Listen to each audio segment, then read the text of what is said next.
অসম্ভব, এটা কিছুতেই হতে পারে না। আমি আপনার সাথে এক ঘরে থাকবো না।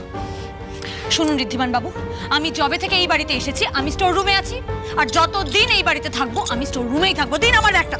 আমি যখন বলেছি তখন সেটাই হবে।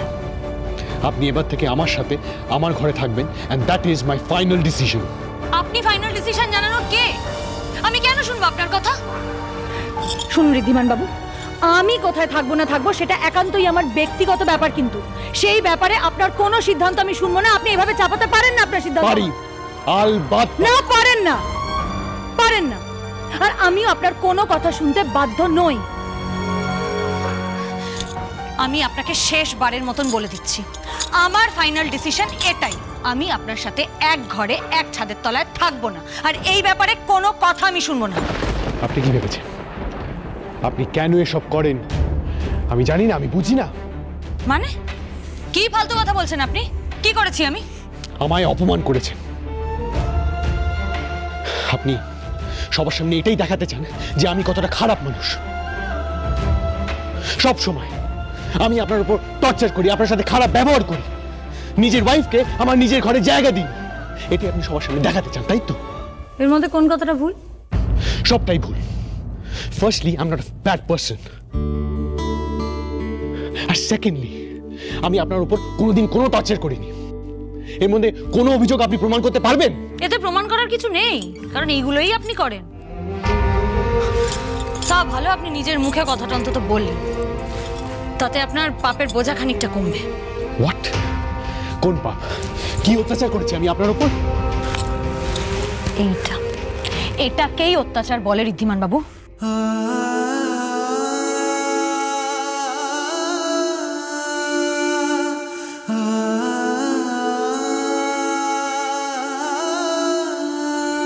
আমি আপনাকে অনুমতি দিয়েছি আমার হাত ধরার। কেন ধরেছেন আপনি?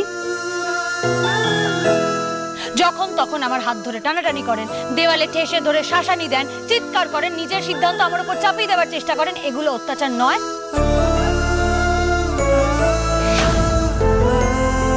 শুনুন ঋদ্ধিমান বাবু, আপনার অনেক সমস্যা আছে, অনেক সমস্যা আছে, কিন্তু তার মধ্যে প্রধান যে সমস্যাটা সেটা হলো আপনি কোনটা অধিকার ফলানো আর কোনটা স্ত্রীকে সম্মান দেওয়া, এই সহজ পার্থক্যটা বোঝেন।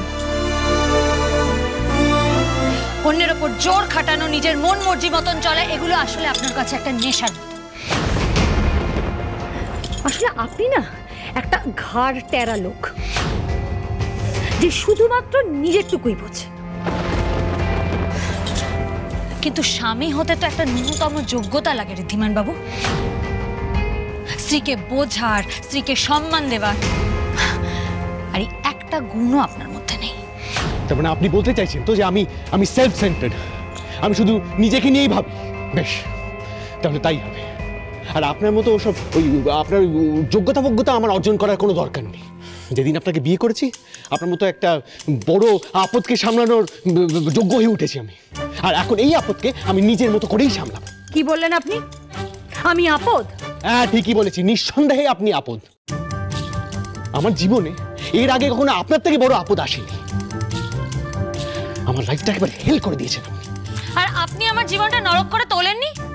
দেখুন, আমি আলাদা থাকি, স্টোর রুমে থাকি, নিজের মতন করে আমি নিজেকে গুছিয়ে নিয়েছি, যাতে আপনার মুখটা আমার দেখতে না হয়। আমাকে যদি আপনার এতই আপদ মনে হয়, তাহলে জোর করে নিজের ঘরে কেন নিয়ে যাচ্ছেন আপনি আমায়? কারণ সেটা হওয়াটা দরকার। রাহুলের দুতির ওদের রিসেপশন, ওদের ফুলসজ্জা। আজ থেকে দুতি রাহুলের সাথে রাহুলের ঘরেই থাকবে, তেমন আপনিও আমার সাথে আমার ঘরে থাকবেন। কি মানে রাহুল আর দিদির ফুলসজ্জা, ওরা একসাথে এক ঘরে থাকবে, আমরা কি করব? মানে আমি কেন আপনার? ঋদ্ধিমান বাবু, কি চাইছেন আপনি? আমি এবার কি চাইবো? আপনি এরকম উল্টো পাল্টা ভাবেন কেন বলুন তো? আপনার মাথা কি ছোটবেলা থেকে উল্টো চলে নাকি? আপনি ছোট থেকে চেনেন আমাকে? একদম বাজে কথা বলবেন না। আর আপনার মাথা কোন সোজা পথে চলে শুনি? মতলবটা কি আপনার বলুন? এই, একদম বাজে কথা বলবেন না। Listen, what I mean is, আপনি যেমন এ বাড়ির বড় বউ, দুতি এ বাড়ির মেজো বউ। দুতি যেমন রাহুলের স্ত্রী, তেমন আপনিও আমার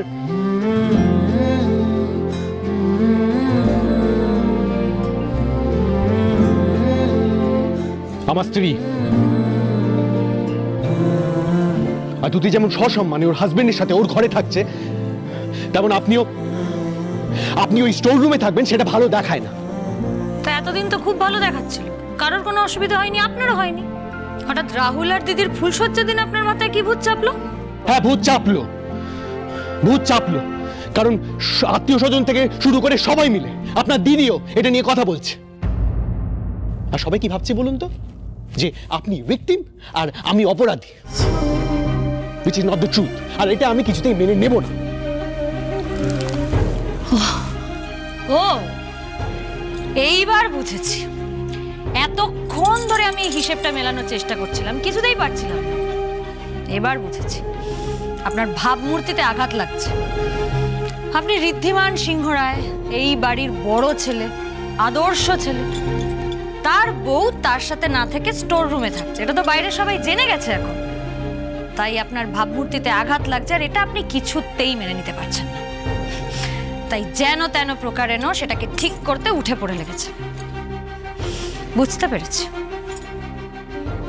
ঋদ্ধিমান বাবু, আপনার এই উদ্দেশ্য আমি সফল হতে দেব না।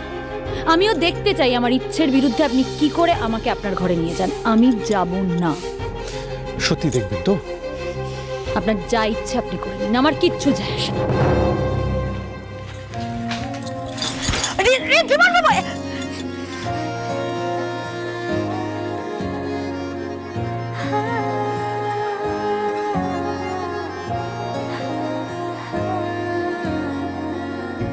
पहली मोहब्बत का एहसास है तू, पहली मोहब्बत का एहसास है तू, बुझ के जो बुझ ना पाई वो प्यास है तू, आँखों में तू, मेरे ख्वाबों में तू है, यादों के मैं के गुलाबों में तू है।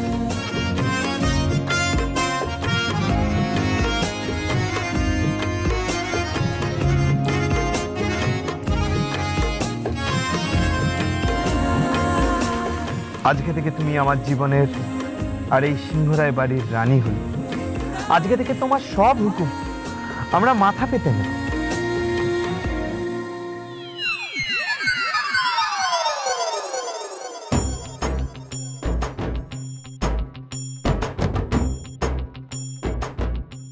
চাপ বাবা, এটা আমি স্বপ্ন দেখছিলাম। আচ্ছা বেবি, আজ তো আমাদের ফুল সজ্জা, তুমি আমার দূরে দূরে আছো কেন?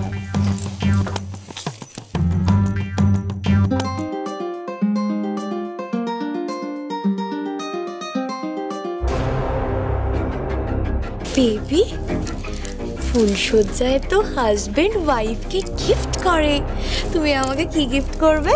আমি জানতাম বিয়ের পরেও এই মেয়ের লোভ কমবে না। কি গো, কিছু বলছো না কেন? বলো না কি গিফট করবে আমাকে তুমি? Of course, how can I forget about the gift. এনেছি তো আমি গিফট, বাট একটা শর্ত আছে। আবার কি সত্য? চোখটা বন্ধ কর, তাহলে দেবো। আমার না, নিচে। নো চিটিং, হ্যাঁ? ওকে। তাহলে কি একটু আগে আমার দেখা স্বপ্নটাই সত্যি হতে চলেছে? রাহুল আজকে আমাকে সত্যি সত্যি একটা হীরের মুকুট গিফট করবে। ও মাই গড! বেবি, আর কতক্ষণ? গিফটটা আনো, ওয়েট করছি তো। এই তো, খুলি? চোখ খোলো। ইয়েস। ডান দিকে।